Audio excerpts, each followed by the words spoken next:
we're demystifying Mevushal for everybody for this Purim. So what are we going to start with? Let's start with the gray sack. So this is a Bordeaux. It's a Medoc specifically. Oh, light, kind of soft aromatics. Smells delicious. So it's a Merlot-driven wine. Chateau Grey Sac makes wines that are really approachable, easy to drink, and yet delicious.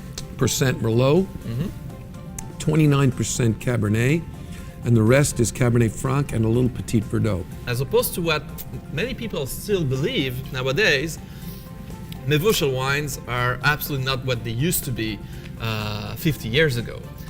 We're talking about wines that are really on par with some of the best wines from all over the world.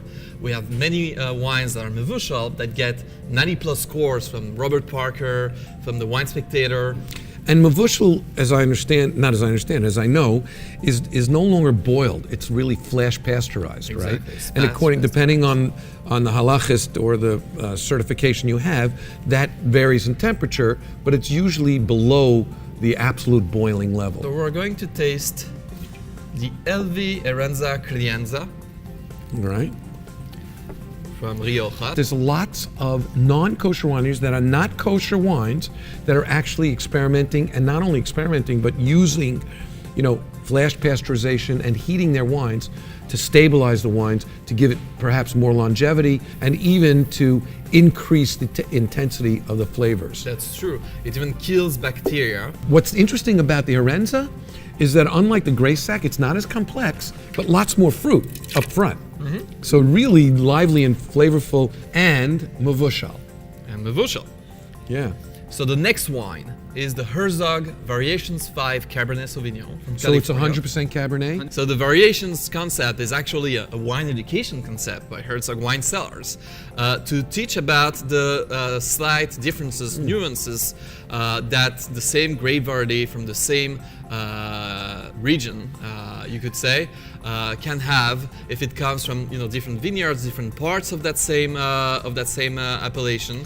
And as you can see, it comes in a mini bottle, 375. Now, this has got much more upfront fruit, more opulent in its aggressive aromas in a very positive way. Classical, what we call California Cabernet in that respect. And great item to put in your Shlachmanis basket, right? Well, this is the last wine we're tasting today for Demystifying Mevushal. And this, of course, is Mevushal. Also for the I think it's like the 5th year, it comes in a half bottle, so it's also great for your Shlachmanis basket. Give to friends and family. Tell us about it.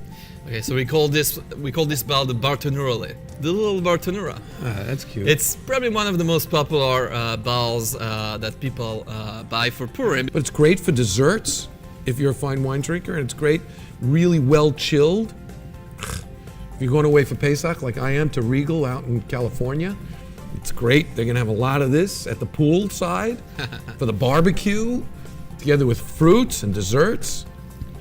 Oh, and the aroma. Oh my gosh. You can smell this literally. You open this in a room for the first time and whoosh, it's like bouquet of red, peach, oranges, apricots, even a little pineapple, lychee. It's very bright this year. Very wow. Well, here's to you. Well. Let's do a l'chaim to Demystifying Mevushal. All of these wines are actually excellent, and all of them were Mevushal. All of them are Mevushal. Well, l'chaim, have a safe Purim. Happy one.